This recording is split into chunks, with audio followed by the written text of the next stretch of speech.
poor cowboy wrapped up in white linen, wrapped up white linen and cold as the clay. Oh, beat your drum slowly and play the five lowly, play the death march as you carry me along. Take me to the Green Valley and lay the sword on me, for I'm a cowboy and I know I've done wrong.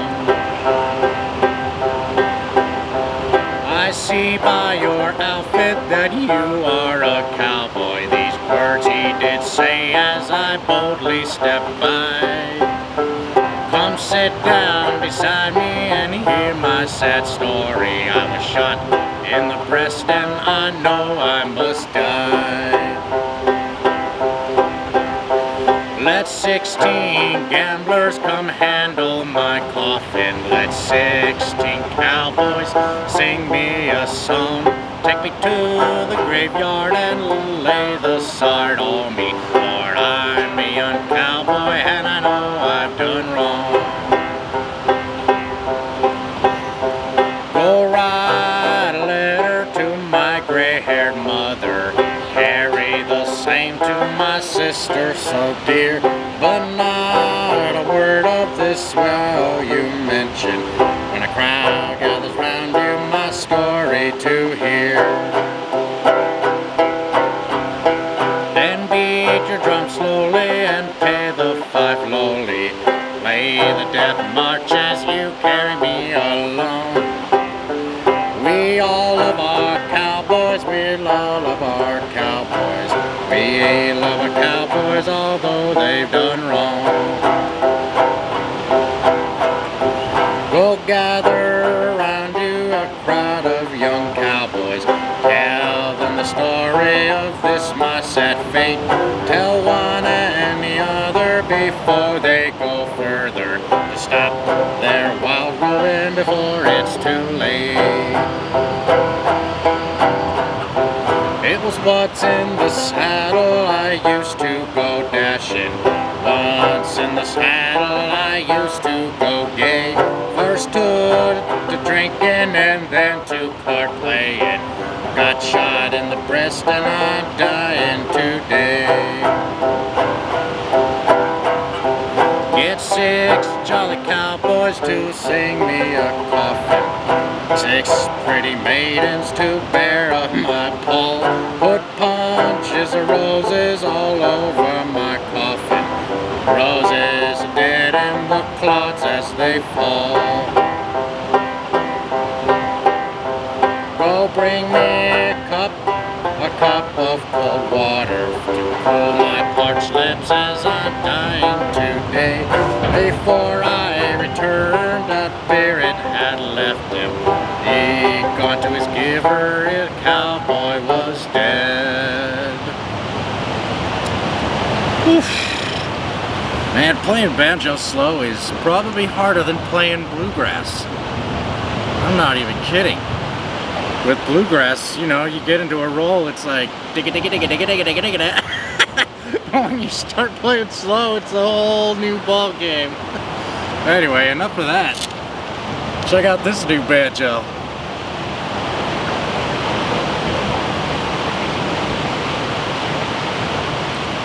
This one's a little different. It's a mountain banjo, but somebody, 2 people actually, wanted it to be in the style of a Seeger banjo. Looky here. This 5th peg is all the way down here instead of a few frets further. That's because I added a couple frets, kind of like Frank Proffitt did for Pete Seeger. So we got maple flush frets, then I got some maple dot inlays,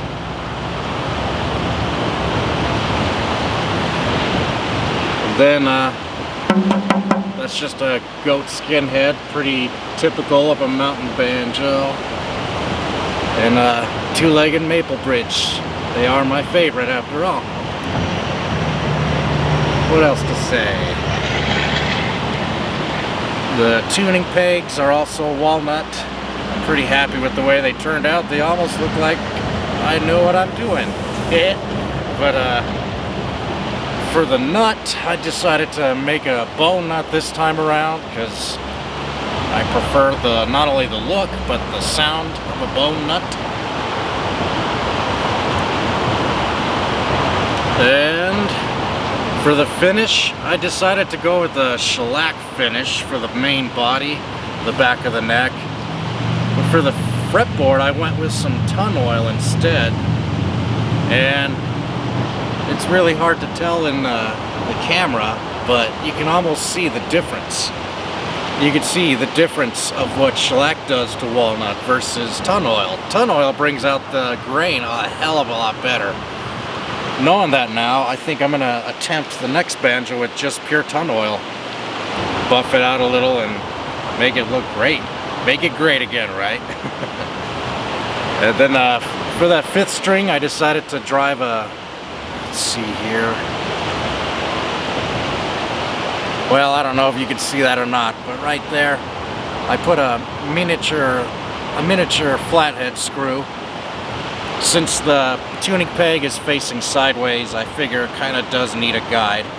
Because if this was an upright tuner, you most of the time don't really need that guide, you know. And by the way, this banjo barely fits nail guts, or pre-manufactured strings for that matter.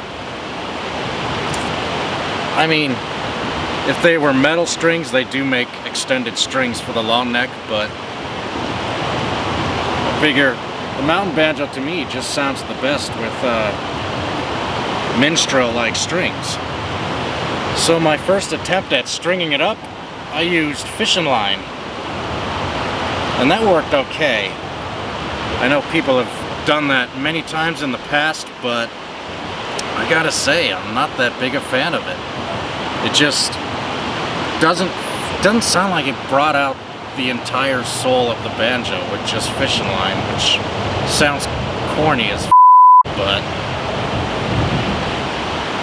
nail gut's where it's at. Nail gut, or maybe even labellas with that wound up nickel wound bass string. But I have confirmed that it is indeed doable to fit nail guts or even labellas. You just have to work a little harder than normal to make the top 2 fit, because if you look at it here, here's the peg and here's my thumb. That's how much access I had to tie a little knot. So you can imagine I was at it for a good while with miniature pliers or tweezers even, trying to twist it up into a knot. And then once you finally pull that knot through, you hang on to that knot for dear life so that when you start turning that friction peg, it'll hold the knot. And then you go back with a lighter or match and light the end of it up. I haven't done it on this end yet, but actually I haven't done it on either end, but before I send it out, I'm going to take a match to that and kind of melt the end of it. That'll make the end kind of ball up, and what that does is it just extra security, knowing that it's not going to slip out of the knot as easily as it would otherwise. If I didn't already mention, this banjo is going out to Knox, which some of you may know him already off Instagram or YouTube, but for those of you who don't, I will leave a link to his account in the description. Please check him out. He is fantastic at playing the banjo. Awesome singer. Very entertaining. But he wanted a custom mountain banjo, and maybe this has been done before. I've just never seen it. But he wanted it to be that of a Seeger style neck.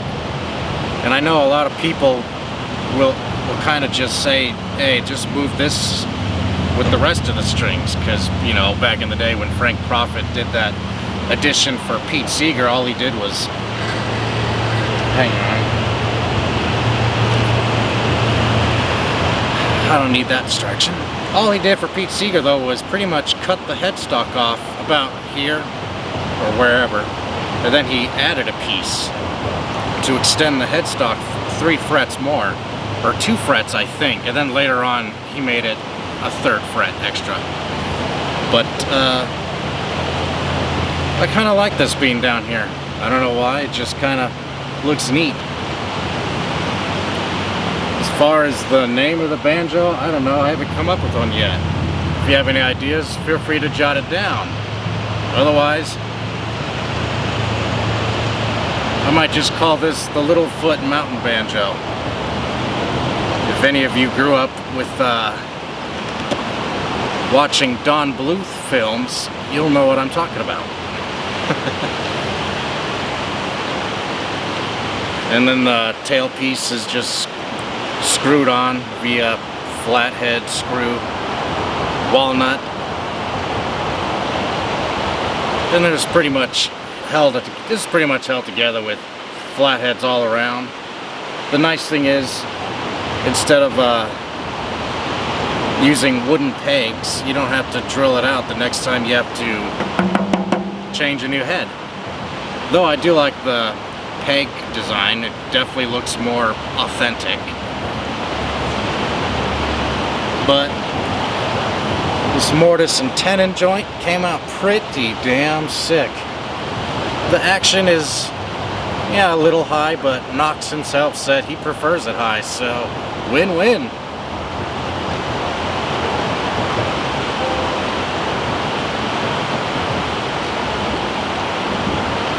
This might be one of my favorite mountain banjos I've played yet.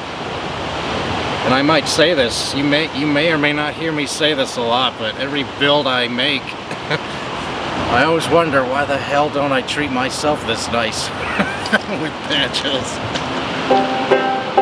That song you heard me trying to play, but I kind of butchered because it's just so difficult, because it's so slow. It's called The Cowboy Lament by McClintock.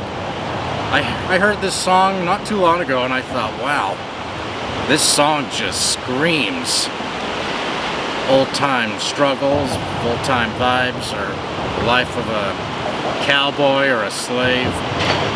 I'm becoming a huge fan of this genre of music. I suppose it would fall under the category of folk, but I don't know, it's just a different kind of folk to me. Maybe that's just me. As always though, I'll show you how it sounds with different styles.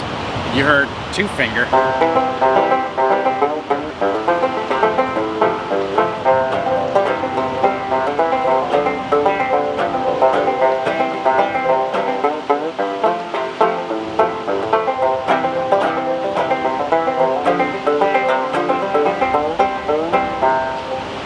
And then here's overhand.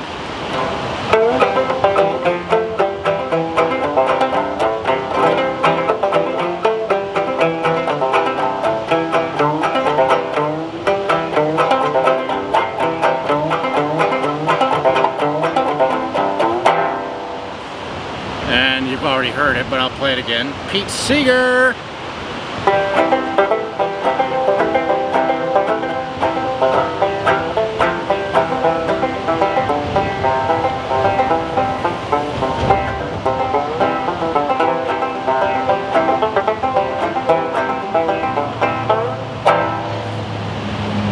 And the nice thing is, I got these flush frets pretty damn close, so you could do just about any song you want. And just like how most long neck banjo players will do, if you put a capo on, I forget, the 2nd or the 3rd fret, you can get back up to a G and just play with any bluegrass group if you want to do that. Because right now it's tuned to extra low just because it's hard to sing today. My voice is kind of scratchy, but the highest I would go on this is E, and that's it. You don't want to go any higher than E, otherwise you run the risk of breaking a string. Unlike your average banjo, where normally I would down tune to get to E so I could sing better, this is already made to max out at E as far as tightening the tuning pegs goes. So what does that mean? It means now, unlike your average neck where you down tune to get to an E, now you don't lose any of that tension. Normally when you down tune, you lose so much tension, and sometimes it'll buzz because of that, which doesn't bother me, but it might bother you, I don't know. But now you can just automatically tune up to an E and still have good tension. So that's pretty neat. And I'll show you real quick of how well these notes are.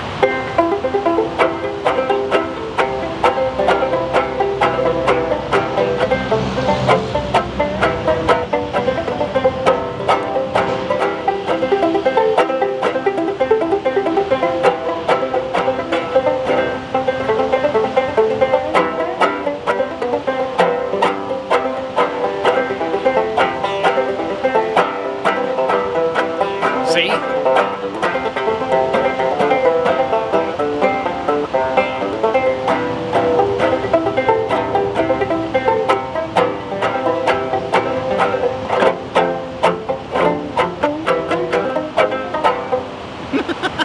Whoops! It takes getting used to, I'm not gonna lie. I don't ever play a long neck mountain banjo, but I gotta say that this is probably my favorite long neck banjo I've ever played. I played a Gibson long neck before in Dusty Strings. Excuse me. I played a Gibson long neck one time in a music store at Fremont, Seattle, Dusty Strings, and it sounded pretty dope. But I think this one takes the cake. Not because I'm trying to boast. I just genuinely feel like this is just better.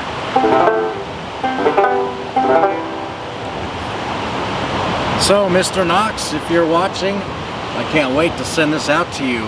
It'll be within a few days of this video. And if you don't mind, please let me know what you think of it. I'll make a video and share it to the world, because I think this is going to be one hell of a banjo in your arsenal. Well, everybody, I've been on the road for the last 2 days and I'm ready to go home, so I'm going to close it out. But if you like what you see, please like and subscribe. And the next video is going to be something a little different, something I genuinely hate doing, but I feel a need to do it. Kind of involves what we're going through right now in the world, with all the evil and the craziness, and just I'm trying my best to not piss any of you off, but I just feel like I gotta make a statement, that's all. So I will, in all good conscience, without putting down anybody, pretty much make a brand new song that kind of talks about the situation we're in and the horrors that await us if we don't rally around the flag and get together to stop it. Because I don't know how else better to put this, but it seems like our last hope for salvation is next year. We might even see the rapture. We might even, for all we know, the rapture might actually happen. If it doesn't, God bless us. It means we'll have a chance. But I ask you all to keep an eye out for that video. It's going to be pretty informative, despite my uneducated ass. Just because I'm not much of a scholar, there's more than one way to see the world for how it is. And in my case, as well as a lot of your guys' case, that would be real life experience. Not sitting in a classroom being told how it is, but being outside of the classroom and seeing exactly how it is. So, on that note, before I run the risk of pissing anyone off, I'm gonna bid you all farewell, and thanks for watching. Peace out, y'all.